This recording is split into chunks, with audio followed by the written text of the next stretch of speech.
Good evening, folks.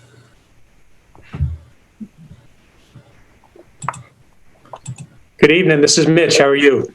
Hey, I'm fine. This is John. Nice talking to you today, Mitch. Yeah, likewise. I'm looking forward to this. Thank you. You look kind of nervous. I am. I'm always nervous. Well, I am too. I understand. I've been sitting here for 15 minutes. It shows you that I want to make sure everything was correct that I could get in. I think you made it. I did. And your name is? I'm John Robertson. I'm the secretary of Civic. Oh, hi, John. John Robertson. Okay. Robertson. Okay.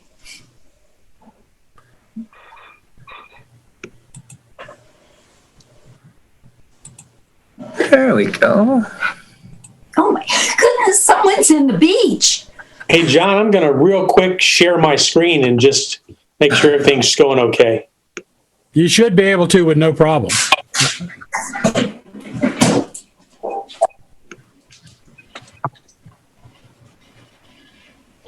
Yep, there you go.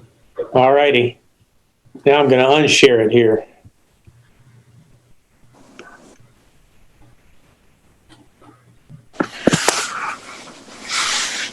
Did I do that right? I didn't want to leave the meeting here. So, are you still seeing the presentation? I'm still seeing your screen. Okay, I've got a click Zoom to open here. Let me just. There you go. Be on top of your screen. It should say stop sharing. There we go. Stop share. Here we go. You got it. So, John, if we come down to Virginia Avenue, will we see the Northern Lights? Is that what you're trying to tell us? About as much as we'll see palm trees at your house. Well, you never know. You never know. That's a pretty nice hat you got there, fella. Well, even though they got blitzed last night by the Buffalo Bills, I thought I'd still support the Steelers today.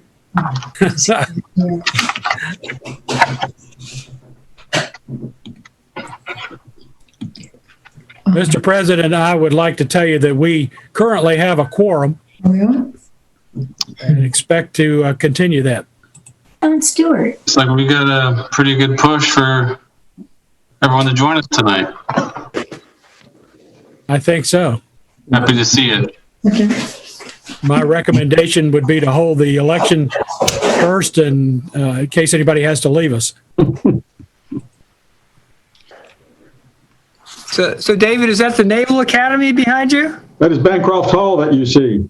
Ah. Largest dormitory in the world. Yep. I'm glad to see your machine is working good, David. At last, after untold hours and dollars, that's not my Yeah. all for this.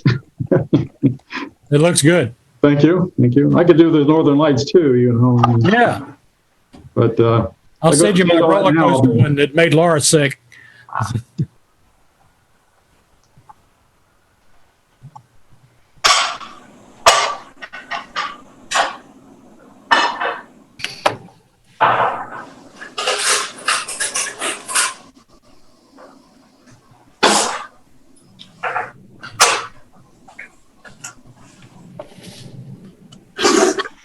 Hello, Sharon. And everybody. Hello. Hey, who needs the botanical gardens, right? We could just drive down the 500 block of New Jersey Avenue. Oh, that's so neat. That is cool. All right, so we're going to give everyone a couple more minutes like we normally do, just in case anyone's running late.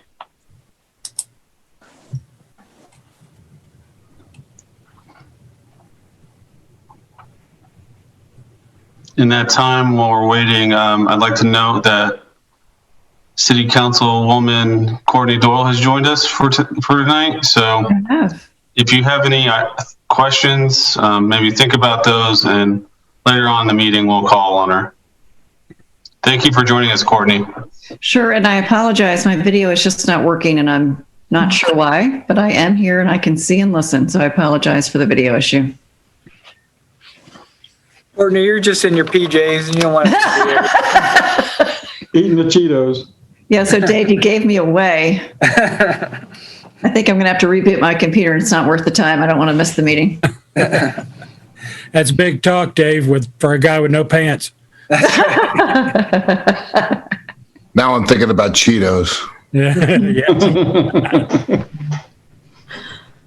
Crunchy, not puffy. The coffee. I don't do the puffs. The chunk crunchies. Sorry. Hello, everybody. Oh, Charlene. Hey, Charlene. I like your Christmas cards. Those are nice. Oh, thank you. Tried to cover everybody.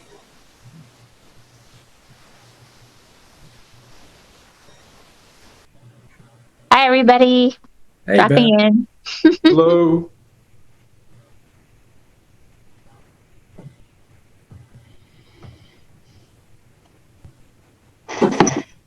Just waiting for one more minute.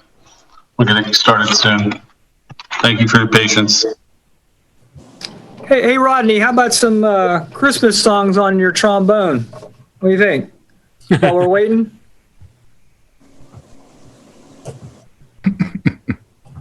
No. I believe that's a no. I don't have it handy. The reverb off of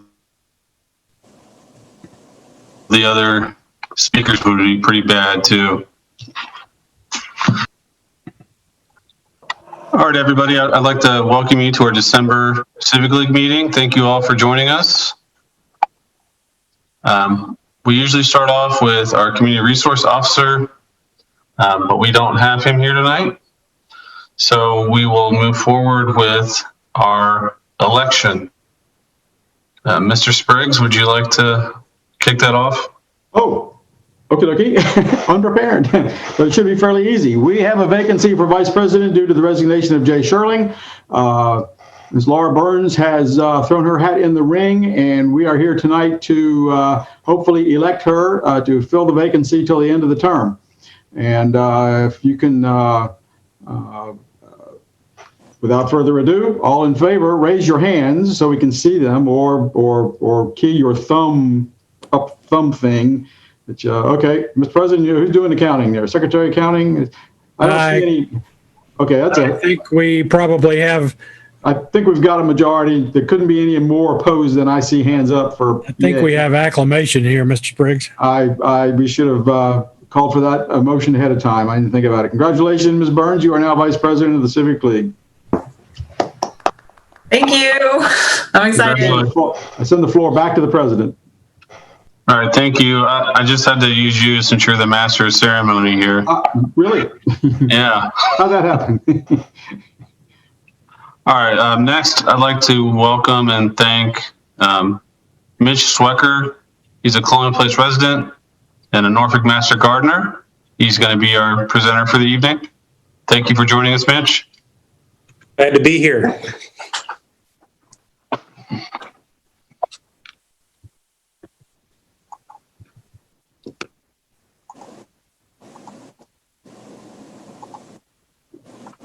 The floor is yours, Mitch. I thought you were going to vote first. All right. Well, first of all, thanks for the opportunity here. I am a resident of Colonial Place, and happy holidays and Merry Christmas to everybody. And I'm going to talk a little bit about eco-friendly winter gardening here. And I'm going to go ahead and share my screen with you here.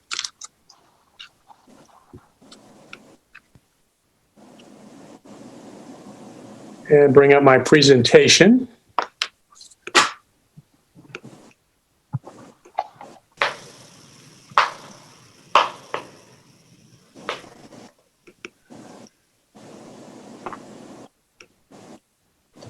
Okay, can everybody see the screen now?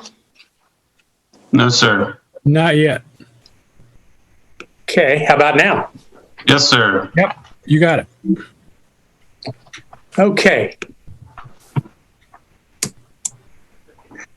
So I'd like to introduce Deborah Mosher, who's also a master gardener, who's going to be kind of my wingman tonight, and then also Anna Thurman, who's the president of the Norfolk chapter.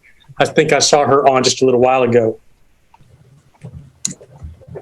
So what I wanted to talk about a little bit is an overview of the Virginia Tech Extension Master Gardener Program, and a little bit of eco-friendly winter lawn priorities. And I say priorities because I don't want to touch on the things that we would normally do in the summer and other seasons. Let's focus on the stuff that we want to be thinking about right now. And that leads us to soil tests, which could lead us to talking about lime. And then I can't go without talking about turf grass types for what you might have in your yards. And then also can't talk about winter practices without talking about what to do with the leaves that are accumulating in all of our yards. So first off, a little bit about the Master Gardener Program. It's a mission of the land-grant colleges, Virginia Tech, Virginia State Universities. The Norfolk chapter website is right there. There's a link to it. So if this brief is available to you, you can go there and find out more about it. And it's an effective network. We talk about enhancing communities through gardening. Eco-friendly implies protecting the environment. And then one of the biggest missions is to educate people on not just to garden ourselves, but to educate others on good gardening practices. And the Master Gardener Program, not the land grant system, was created in 1972. And in the state of Virginia, there are 107 county or city offices. Normally, in any given year, there's a master class every January or so. And this year, because of COVID, I'm a graduate of last year's 2020 COVID class, where we started off in person and finished up over Zoom. And then there's going to be a change this year, and I'm going to ask Deborah to talk about that towards the end. I've got a slide at the end to talk about a new program where we're just going to do 10 different presentations over 10 different Tuesdays. And that'll start on February 9th, and she'll talk a little bit more about that at the end. Okay, so priorities here. What do you need to think about right now in the wintertime? And what are we not going to talk about? And that's going to be mowing, fertilizing, thatching, watering, those kind of things.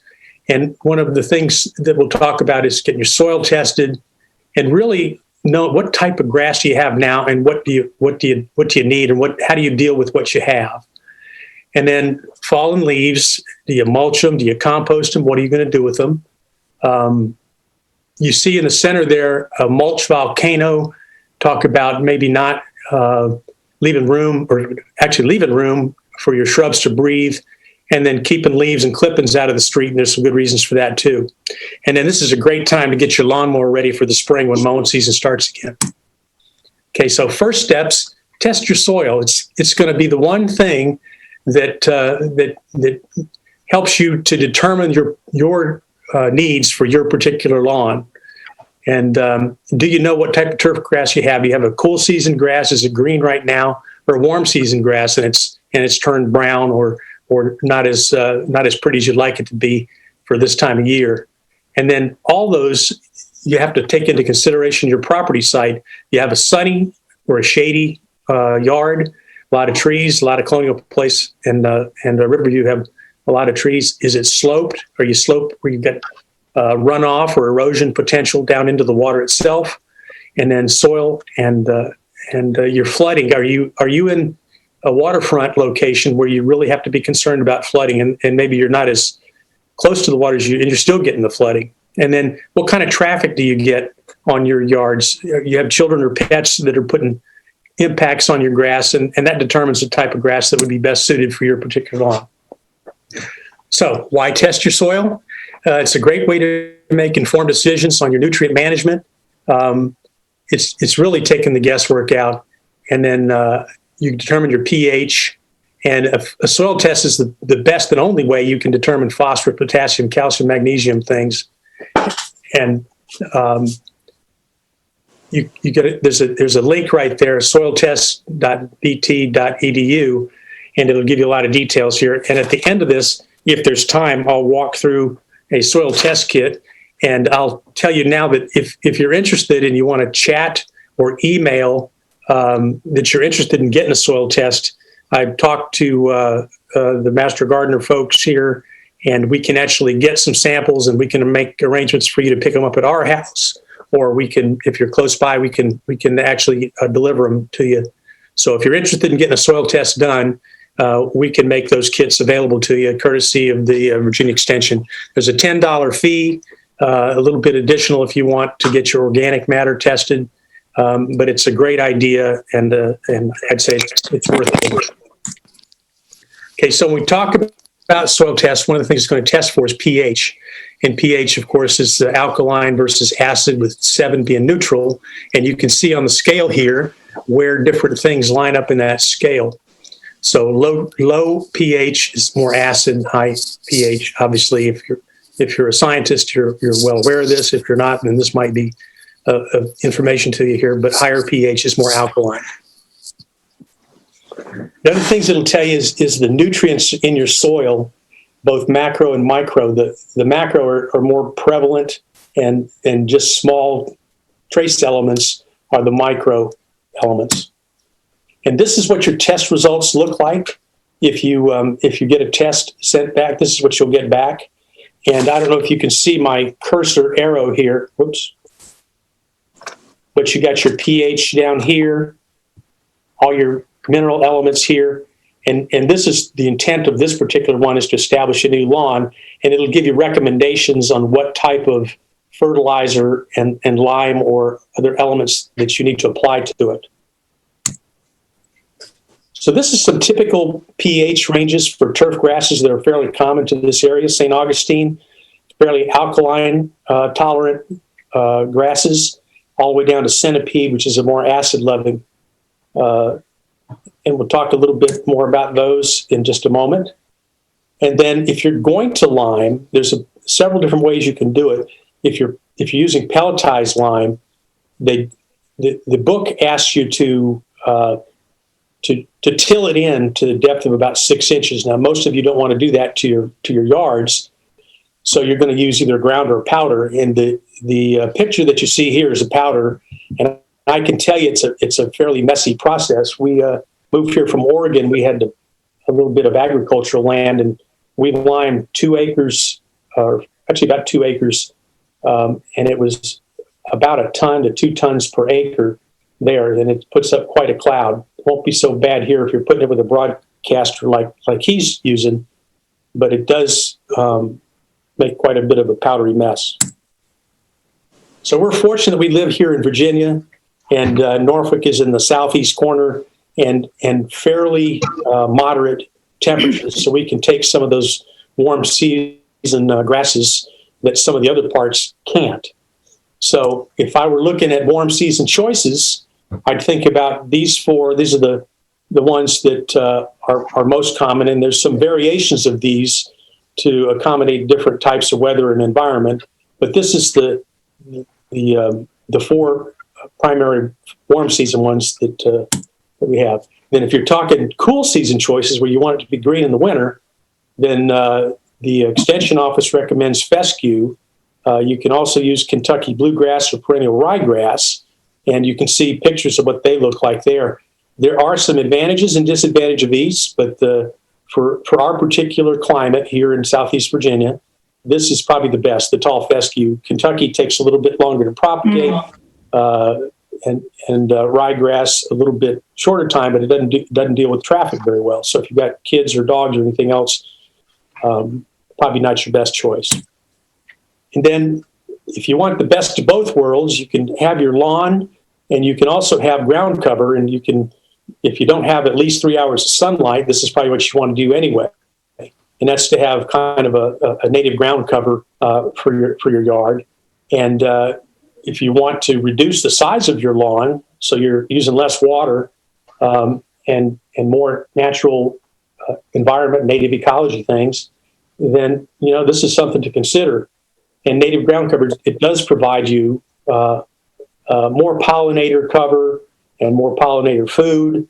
It's the native ecology, and it's a good option whether you have a lawn or don't have a lawn. So warm season grasses, I showed you the 4 here a little while ago, and this is some of the characteristics, both pro and con for some of them. And I'll say that perhaps Bermuda might be my choice, but there's a lot of good options for some of these. So warm season grasses, dormant in the winter, active during the warmer temperatures, and most of the warm season grasses are spread by either rhizomes, which are underground stems, or stolons above ground, and generally drought tolerant and doesn't grow as tall like fescue, which is a winter grass. So here's characteristics of zoysia, and you can see the picture there. It's spreads by rhizomes and stolons, deep root system, slow growing, less mowing, both seed and plug available. St. Augustine, good shade tolerance, only available by sod or plugs. You can't get this as a seed. And centipede, it's low maintenance, but it doesn't like low temperatures. It's gonna be one of your first grasses to turn brown in the fall and winter time frame. Can be sodded, plugged, or seeded.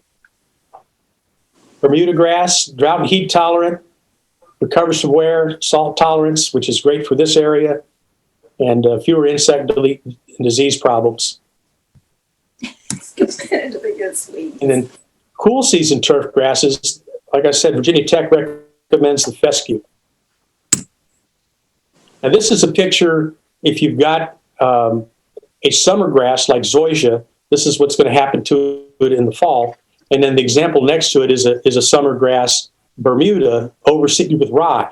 The only problem with overseeding with an annual grass like that is it's going to compete early in the spring with your Bermuda grass or whatever you have planted. The Extension Office doesn't recommend overseeding at this time. Okay, so what do you do with fallen leaves? I know I've been vacuuming them up with a lawnmower and taking them over to the community garden and using it as mulch there to keep the weeds down. Mulching is a great idea. It has all the ingredients and nutrients that your yard needs.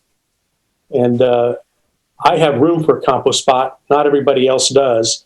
But if you compost it, it makes great amendment to your lawn for next season. And then just a little announcement, please avoid blowing the leaves, grass clippings into the street. I'll talk about that in another slide here. And avoid mulch that contacts the bases of trees and plants, because that's a recipe for creating disease and it even could lead to killing your trees. And then bagging leaves for collection, that's an option that you may want to do. It puts a lot of plastic, being eco-friendly here. I'm not crazy about all the plastic that goes in there. I'm not sure that it really gets recycled, but it's your option as a property owner to do with it what you will. So what's the impact of putting leaves and lawn clippings into the local water system?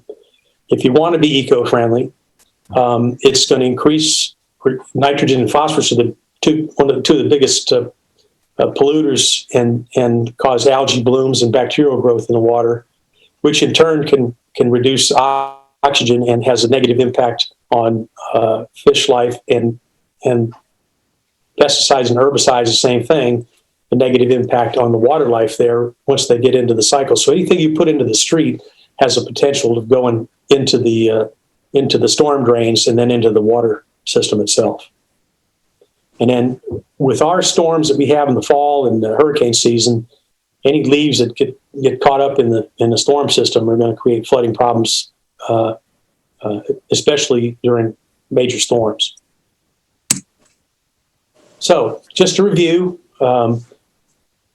if you're thinking about what to do now, getting your soil tested, knowing your grasses, mulch or compost your leaves, leave a little bit of breathing room around trees and shrubs, keep the leaves and clippings out of the street. And there's a link here also to mulch volcanoes. If you pile them up against the base of your tree, what some of the damages can be. So if anybody has any questions, I'd be happy to take them, or you can put them on chat or email them to us. I know your time is kind of limited here. So let me go on to the next slide here and ask Deborah to talk a little bit about the new program for master gardeners or people who are interested in enhancing their lawns. Okay, can you hear me? I don't think I'm muted. Okay, I'm not muted. I'm Deborah Mosier, and I work with Mitch in several places around the city of Norfolk. And we welcome him to our newest class. I can't sing the praises high enough for him, so I'm so glad that you utilized him with this grasses during the winter time and what you do with your lawn. We're very excited about Norfolk Master Gardeners that are going to present these classes from February 9th to April 13th in 2021. Each Tuesday night, we will have 1 hour, 10 subjects. And if you threw a subject out and say, well, I'd like to know more about this, we probably will cover it. Now, it won't be something that's quite over your head or very, very deep in depth, but what we will do is to tell you about trees, perennials, shrubs, resiliency, and we will give you our best advice as to what you should do within your own landscape and with your own environment that you live in. You can see on is it there on the screen that you would, let me see here, email the master class information. Is that on your screen? Yes, ma'am. Oh, here it is. Okay, details at www.nmgv.org. Yes, and you will get it there. And I hope to see you via Zoom. Thank you so much. Thank you, Deborah. So, any questions? I have a question. Certainly. So, from a scientific look, if just say Colonial Place in Riverview, can you assume that the pH levels and ground sampling through the neighborhood is consistent, or do you actually see variations in the same neighborhood because of historically what people have planted? Or can we assume if one or two neighbors do a test that would apply across the street, the neighborhood, et cetera? You know, I would say you can't make that assumption because you don't know what your neighbors are amending their soil and what they've done with lime and different amendments. I would say overall, it's probably within a fairly narrow range, but I don't know the answer specifically. And Deborah, if you have some better ideas, or Anna, what's been your experience? I really think that you should do it within your own yard. And if you read the directions, they will tell you to take it from several areas in your yard. I don't know if that means back and front, but then you will know exactly what you have to put in your own yard, which is most important. So that's what I would recommend. It's only $10 that you would pay for this. And you don't have to keep retesting it from year after year after year. But if your lawn hasn't been tested, you need to do it. You just need to do it. All right. I have a second question, and then I'll be quiet. Is during your master gardening class, will you be doing anything about roses? Because I know personally, I like to learn more about survivability of roses in the neighborhood. We are not doing anything particularly on roses. I'm so sorry. Have you contacted the Norfolk Botanical Garden and the Rose Society? No, but if you have an email or a person, I would love to be able to talk to somebody. Okay, I can get that. I'm sure Mitch will get your name and we can email that to you. Thank you. Thanks. You could just email to treasurer@cpv. Okay. I'll get it. Thank you. Okay, I've got your name written down too. I'll just take a minute here to hold up the little soil sample box. And as Deborah pointed out, this little tiny box is actually supposed to be enough to cover 10 acres. But what you want to do is to take, that's what it says right on the box. So what you can do is to take multiple samples, from 5 to 10 samples, different places in your yard, put them into a clean pail, and then mix it all up and make sure it's not too wet. And then put a semi-dry sample of that in this box, and then it comes with a little green piece of paper here, and it gives you all the instructions on what to put onto the form and what it is specifically that you want to be tested for, what are the type of plants that you're doing, and it has specifically stuff for winter lawns or summer lawns.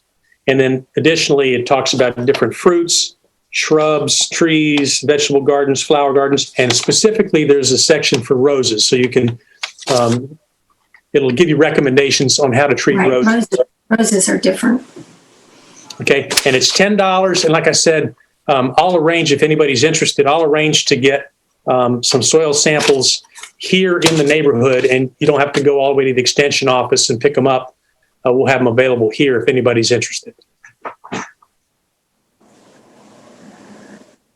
Hey, Mitch, any tips on weeds? I know a couple months ago, one of the hot topics next door was about that crazy creeping weed that has like broad leaves, and it's real easy to pull out.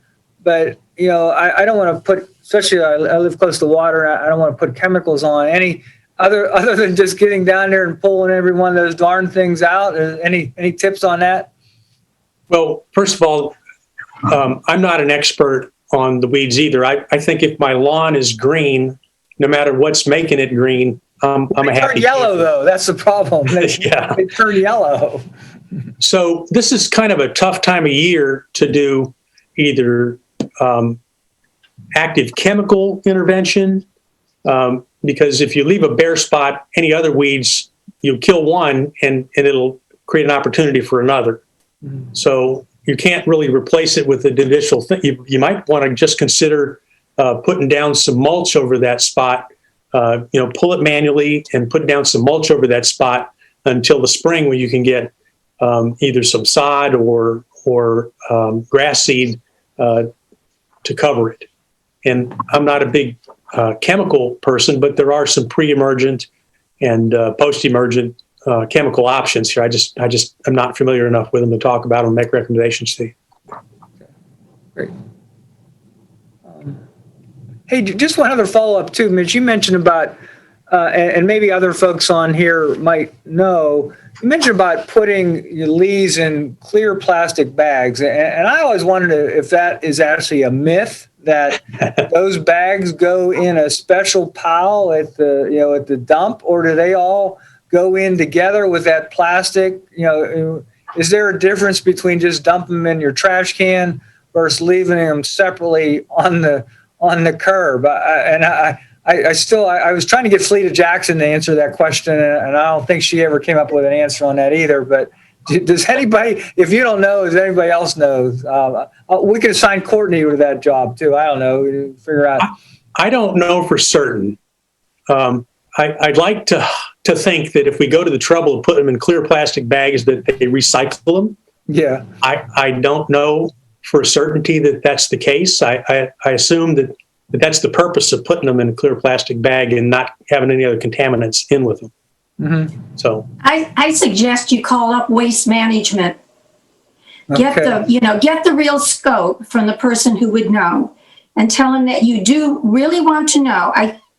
The one thing that I've been told is that they want people to understand, if we get to the point where we can actually recycle our leaves and other vegetative material, they want you to get in the habit of putting those away from the bins. Now, if you think of putting all of those leaves into green, or of course not the blue, but the green bin, you can see what would happen to our waste management workers. It would overwhelm them. So it's much easier to collect those leaves in a special, truck that they take away, but I'm not going to say where they take them. Please ask Waste Management because they know. Okay. Maybe John Stewart knows. I don't know. John, do you know? I know nothing.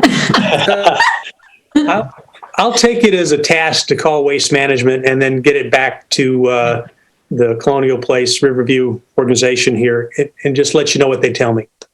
I really think they want you to be very, get in the habit, because somewheres maybe in the future we'll be able to put them into a compost pile and then they could sell that compost.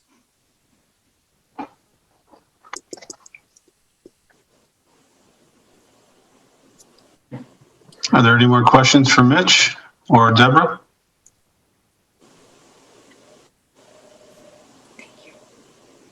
All right, thanks for the opportunity. All right, thanks for joining us. We really appreciate it. Thank Very you. insightful. Great. All right, moving on. I'm going to take a minute. We're going to do our first gift card giveaway.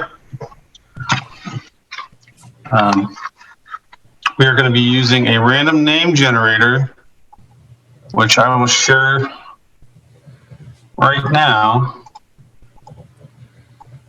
I put everyone's name in here that is not a board member and not a city employee, and that is a resident. So as you can see, all the names are in here. And this will be for a $10 gift card to Blanca. Ooh, nice. Uh-oh. No, that didn't work.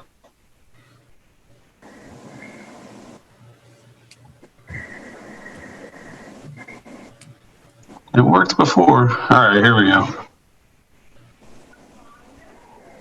And the winner is Sharon. So Sharon, you can just email me how you'd like to get your gift. I can drop it off door to door, or we can mail it to you. Congratulations.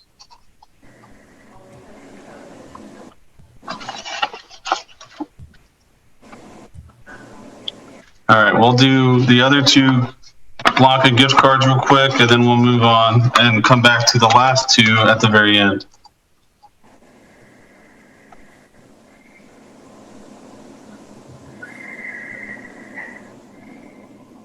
All right, winner number 2. Well, it's Sharon again.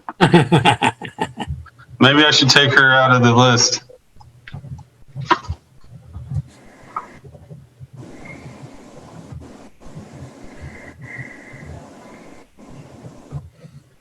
All right, Mitch. Mitch, you're the winner for the second gift card. Congratulations. All right, thank you. I never win anything, so this is a treat.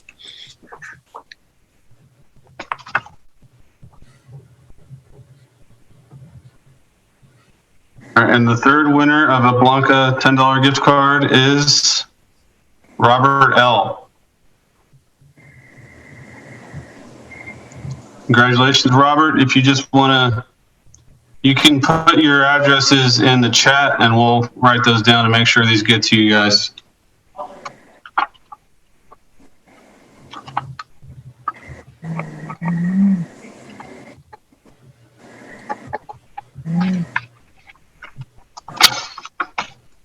All right, next up, I guess we can take a minute to introduce Courtney Doyle. Hey, Courtney, are you up for any questions they may have? Absolutely. I'm right here. And again, my video isn't working. I need to reboot. But thank you for having me tonight. I frankly just wanted to join, listen, and quote, see you all again, since I haven't been able to be in person with you. And I look forward to having a safe holiday, and I hope you are too. And I will say, just to bring you up to speed before I take some questions, for those of you who may not know, I work for Centera Healthcare. That's my day job. And so I spent probably from about 7:15 a.m. until this meeting working on the COVID vaccine communications and some other things behind the scenes with Centera. So Centera received the vaccine today, and we'll begin administering that to our employees on Wednesday. So that's an exciting day. And it's a big day for the turn of the corner of our pandemic here. So I thought I'd just let you know the latest, but I'm happy to take any questions you might have.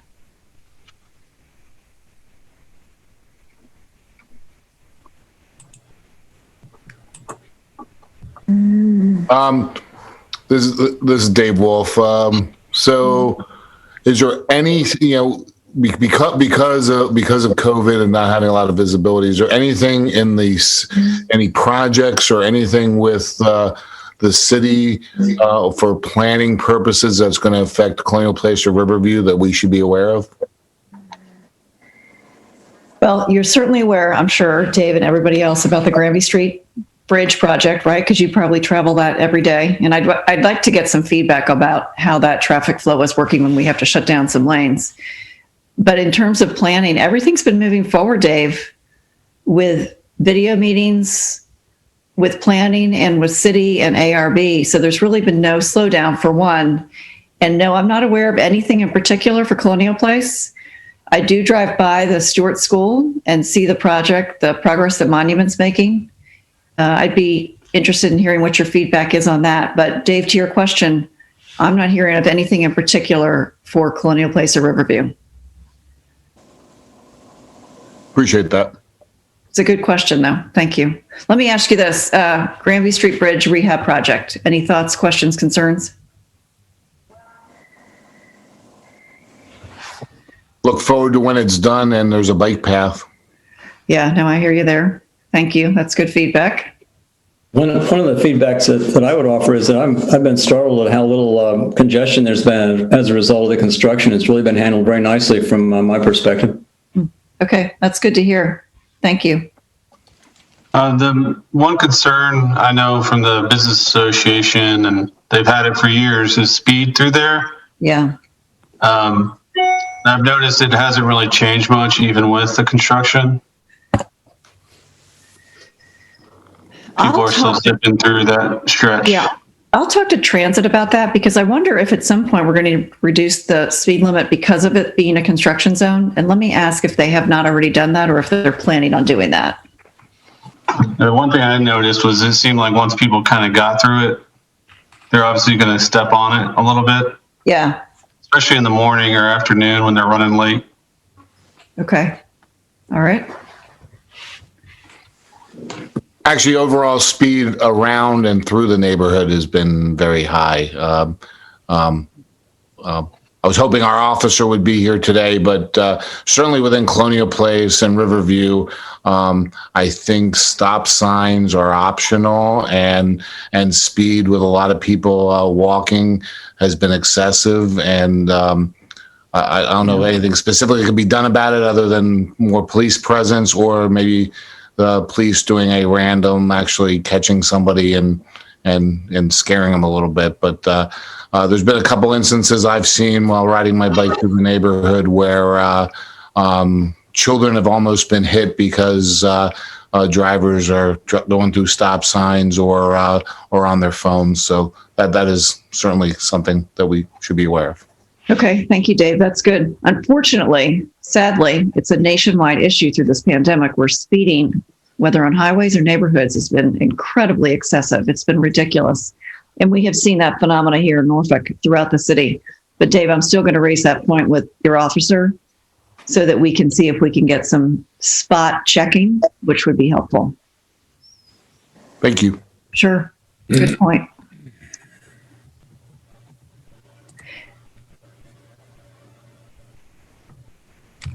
Artemis, yeah? Were you raising your hand? Yes. Yes. Yeah, hi. Hi, good evening, Corey. This is Pete Stahl. Those bike, walking, whatever lanes that are downtown on Waterside Drive. Yep. I understand why you took the bike off, because it's pretty narrow and it's hard for a bike to get through. I use them every day as a bike, but a lot of times people are parked well over those lines. Is there any ticketing going on down there? Because I can go through any time of day and find a half a dozen cars that are just totally blocking that little lane. There is ticketing going on. And in fact, there's a resident who lives in Aura right there on Bush Street who sent me pictures of 3 cars horribly parked that then we sent on to parking and transit for them to be mindful of. And I think these cars are of residents who live there, so they frequently park there. Therefore, we can frequently see them. You should frequently ticket them. Yes, exactly. That was my last point. Yes, you exactly. But, bikes can still go down Bush Street in the main area. It's a Shero at this point. But I do hear what you're saying, that if you want to run, bike in that lane area between curb and car, sometimes cars are not being respectful of that space. But we have brought it to the attention of parking enforcement and police enforcement as well. Great, thank you. You're welcome. I have a question too. Yes, please. Courtney, could you please speak to what is going on with our Norfolk Public Libraries and the rec centers? And in full disclosure, I am a board member of the Friends of Norfolk Public Library, so I've been hearing some information, but I just wonder what you could share with all the neighbors here. Sure. So I spoke with Jean Schwartz on Friday. I don't know if she shared that conversation with you. Okay. For those who may not know, as a result of the budget challenges because of COVID, we had to, of course, have significant cutbacks in our budget for the FY21 year, which is the year we're in fiscally. And that resulted in us not being able to open up some rec centers and some libraries. We had to furlough some employees, and some of those employees, in fact, 57 of them, were not going to be brought back on in this fiscal year. And so they are no longer with the city. And they were informed of that in the last few weeks. And as a result, what they will get is a severance package, their leave pay. And if they've been paying into their retirement yet not eligible for vesting, they get the retirement funding back. And of course, they're eligible for the retirement once they retire, and they can access that as they choose. And frankly, some will say, well, you have a surplus of 3 million from the 20 budget. Why don't you use that to open up some of the rec centers and libraries? But fiscally, you can't use one-time funding for ongoing expenses.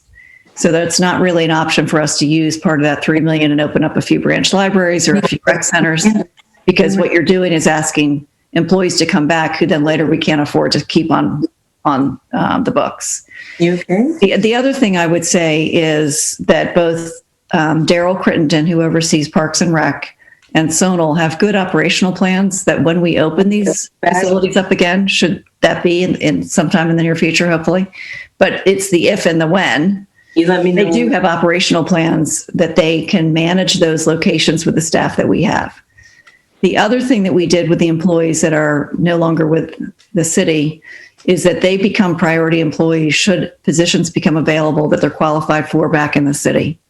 So of the 57, if they were to be a library specialist or a Parks and Rec employee of some kind, and that position happens to become available and is an open position and or posted in the next fiscal year, presumably, or if the end of the fiscal year this year gets better, then they get priority for those positions.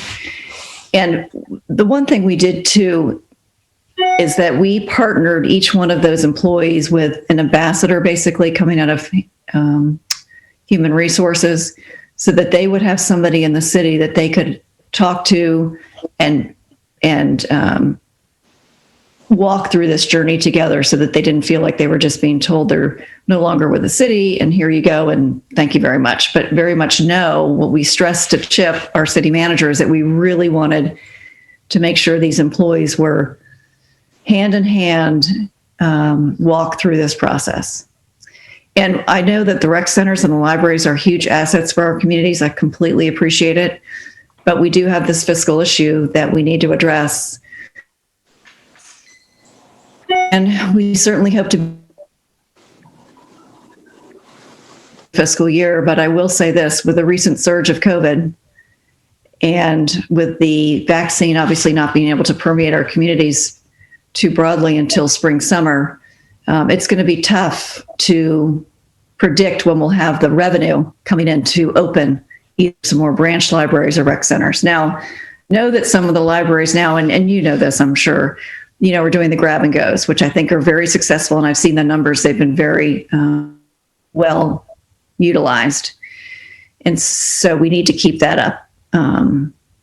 But I know it's not ideal to have these facilities not open. They're completely, they're invaluable in terms of their community building. And so I know it's a challenge, and it's just very unfortunate that we're facing this time.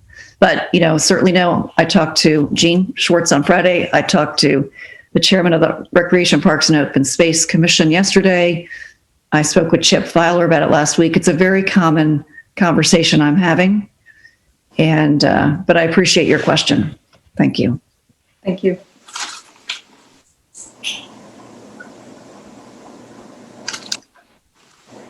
Any other thoughts or questions? Michael, thank you for letting me just kind of pop in and listen tonight, but I really wanted to answer the very question I just did, or just to hear what's going in the community. And, feel free to reach out to me by email or call or fax or text or whatever. And I know, Martha, you and I have had conversations recently via email about St. Paul's, and I appreciate your interest in that community. But again, please feel free to reach out to me any way that you can. Hey, Courtney, before you go, just want to update you that sign, the no turn sign on Virginia is still unchanged. All right, let me get with John Stevenson on that. Thank you. All right, thank you. All right, moving on, we will give our second to last gift card. This one will be for $30 to MJ's Tavern.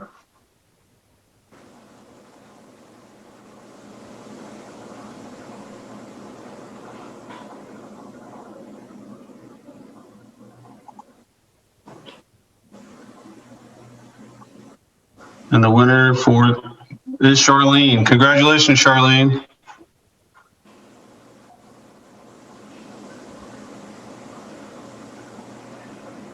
And Charlene, if you could put your address in the chat, we'll make sure this gets to you. Okay, thank you. It's almost across the street. This should be pretty handy then. Oh, yeah. Thanks a lot there. All right. Next, I'm going to open the floor up to Ram, who's in charge of the pump station project. Good evening, everyone. I am Ram Javaji. I'm the project manager for the pump station 155, which is under construction at the next to the Stewart School property. And we are currently working on getting the connection from Virginia Mayflower Road intersection towards the pump station. And unfortunately, there was a storm drain that was there in a very bad condition. We have to replace that. It was not in the original scope, so that took away some time and caused some delays in the construction progress. Next, we will be working on Mayflower Road with water and sewer, and then we'll go on to Maryland Avenue with water and sewer. We are I would say about 45% done, 45 to 50% done with water and sewer.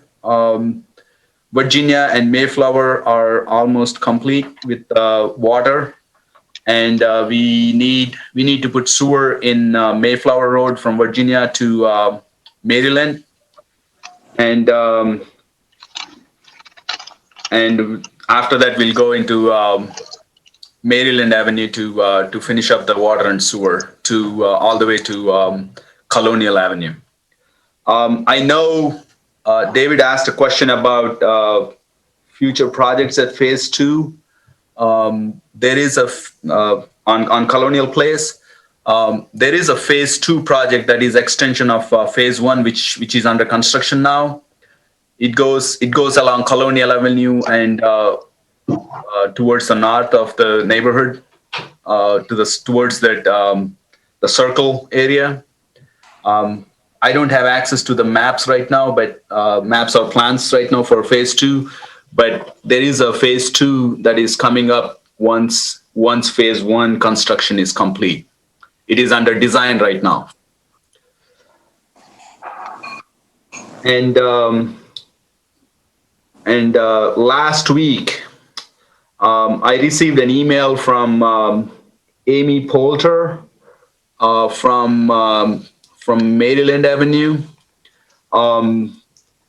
She pointed out that there were some issues with the construction, the contractors not meeting the standards we want them to meet, keeping the site clean or leaving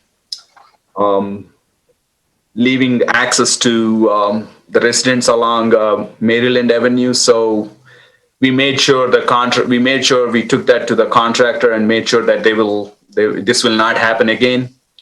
So I just thought I would bring that to your notice. If any of the residents have any issues with the contractor, we would like to know about it, and we will address that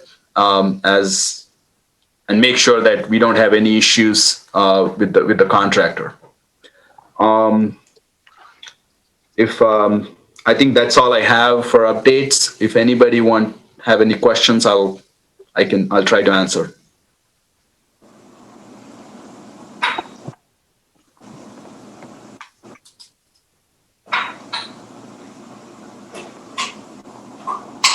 All right, Ram, I don't think there's any questions. I appreciate you joining us. Thank you very much. Happy holidays, everyone. All right, happy holidays. You too. Thank you. All right, before we get to board updates, let's do the final giveaway. This will be a $40 gift card to Clementine's.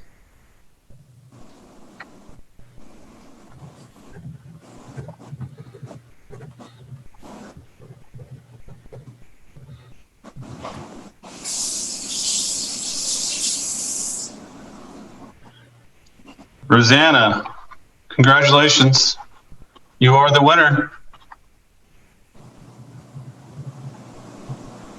So Rosanna, if you can just put your address in the chat, we'd appreciate it. At this point, we'll move on to board updates. We'll start off with our new Vice President and Crime Chair, Laura Burns. Thank you.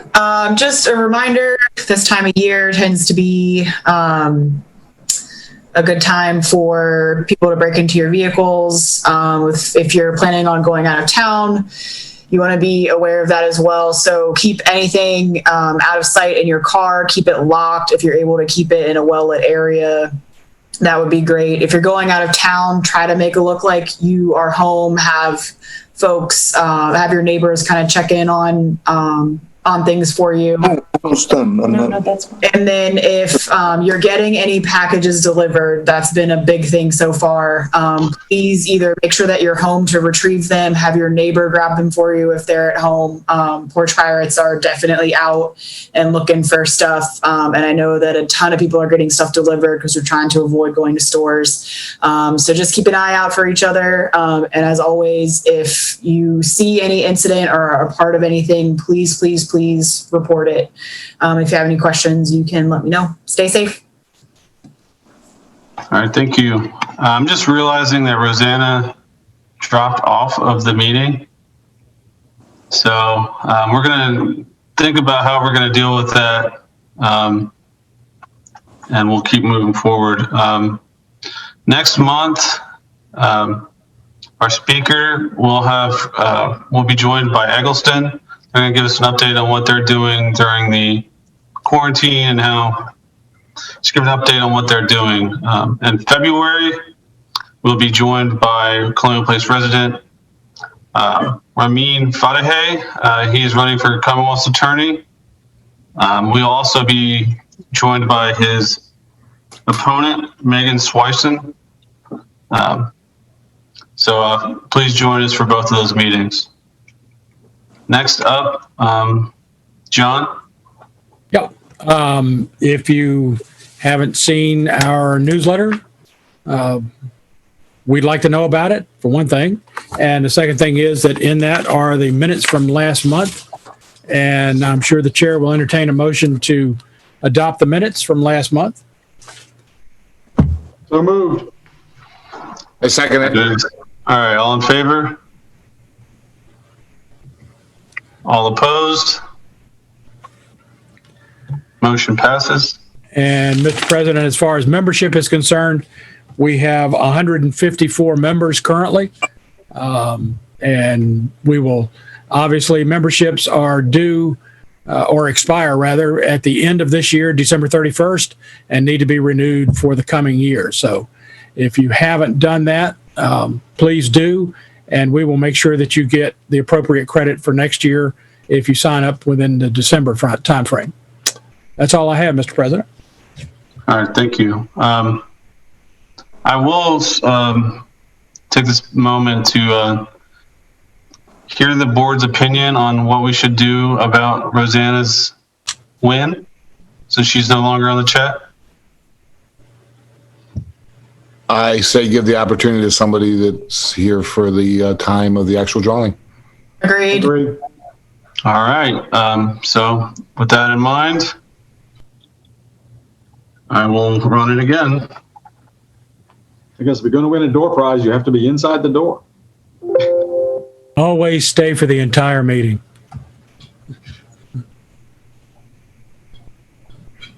You guys see that?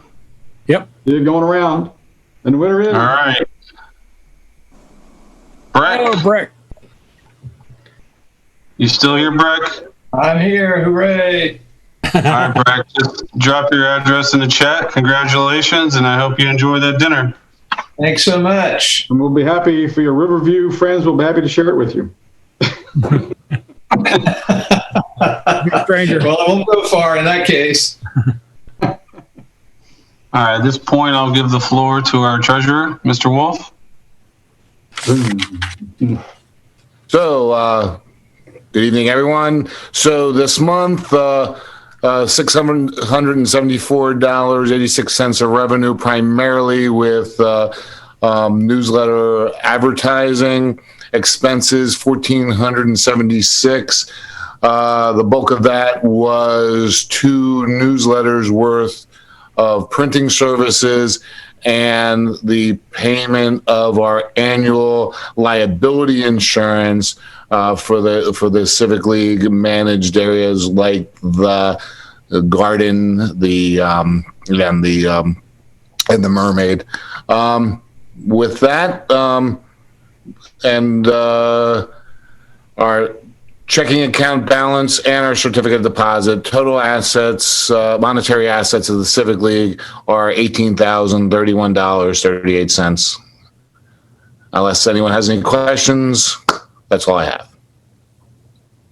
Oh, did I see Andy Wallach's hand go up there? Unmute yourself, Andy.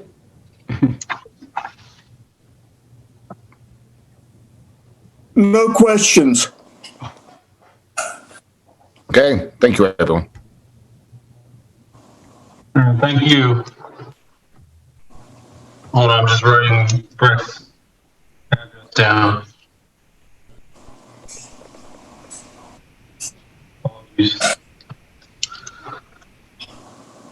All right, next up, dog park. Raymond, do you have any updates?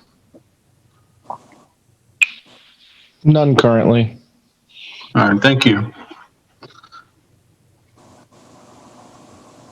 Liana, do you have an update from the Welcome Committee?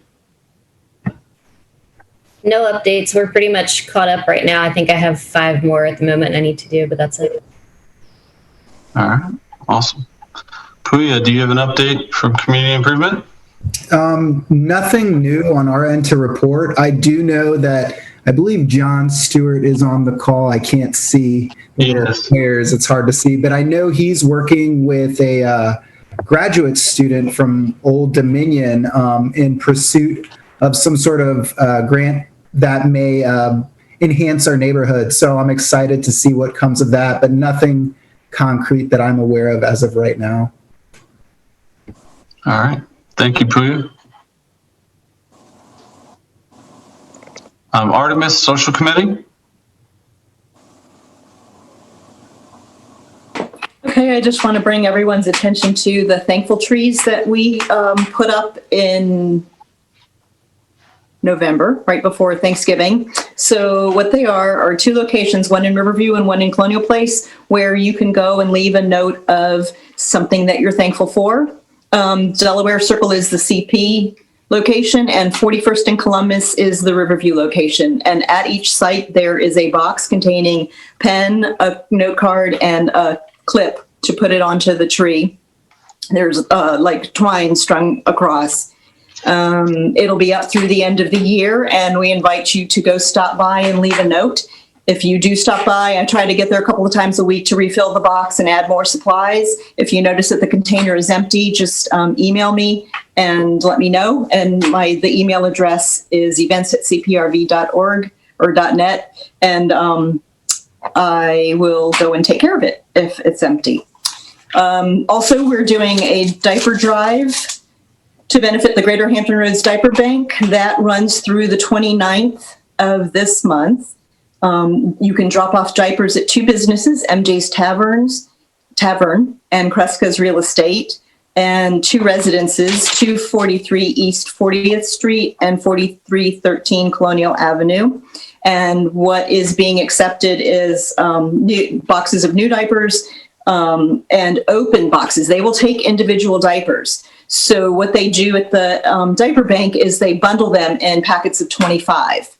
So if, for parents who have already opened boxes that, they aren't going to need anymore, whatever, they will take that. So thank you to those who have contributed. There was a drop made at the end of November, beginning of this month by Lauren Langston, one of the social events committee members.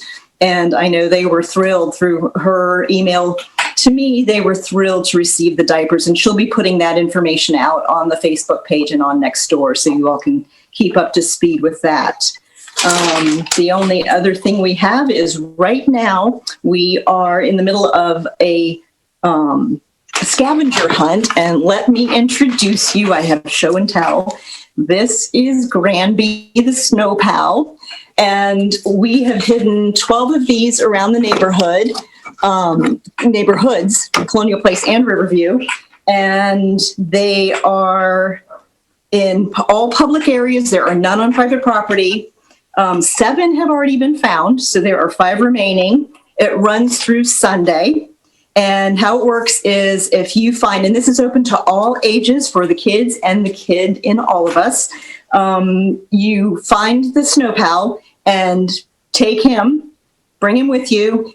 There's a number to text on the back. You will get a mini prize.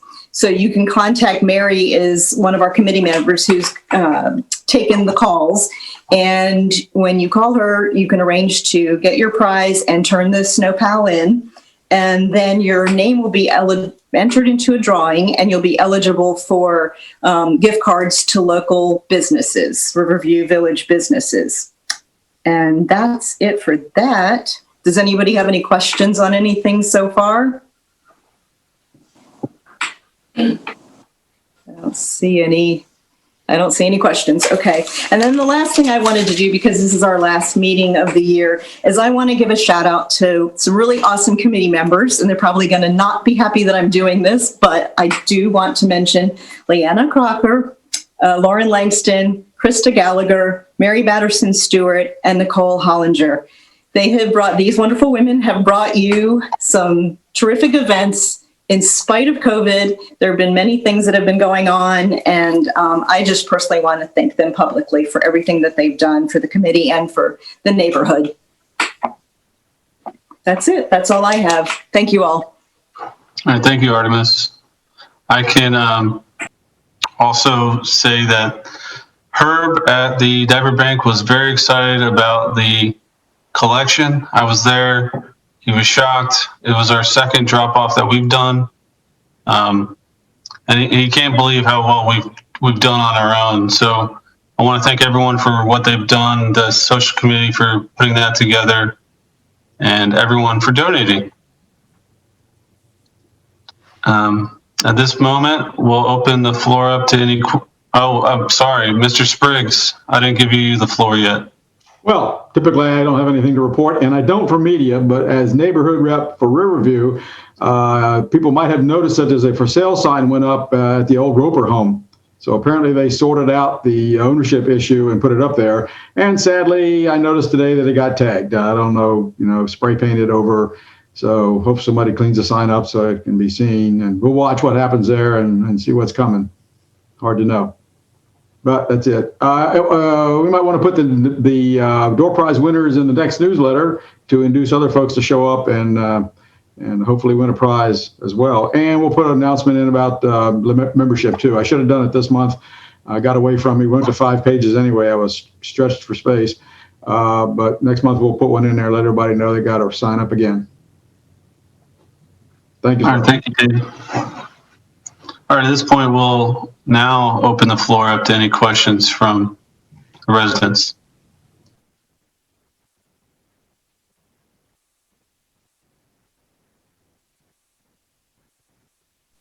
This is Mitch. I'll just make one more pitch for anybody who wants the soil test kit. We'd be happy to collect them, or not to collect them, but to distribute them if anybody's interested. Well, I'm interested.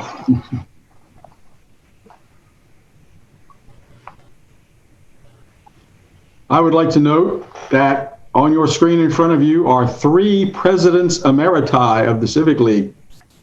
That being John Robertson, Mr. Andy Wallach, and David McDonald. I think that's probably a first for us. Glad you guys are all, well, I know John's here. Glad to see you other 2 guys show up too. We should form a club. The ex-president's club. I think That's it's right. been done. All right, well, if there are no questions or comments from the audience, we might have a motion to adjourn. So moved. Second. All right, all in favor? Mazel tov. All right, thank you for joining us tonight. Happy holidays, everyone. Stay safe. Happy holidays. Hi, everybody. Thank you, everybody. Have a Happy good night. holidays. Have a good Happy holiday. holidays. See you next year. Thank you. Thank you for my present.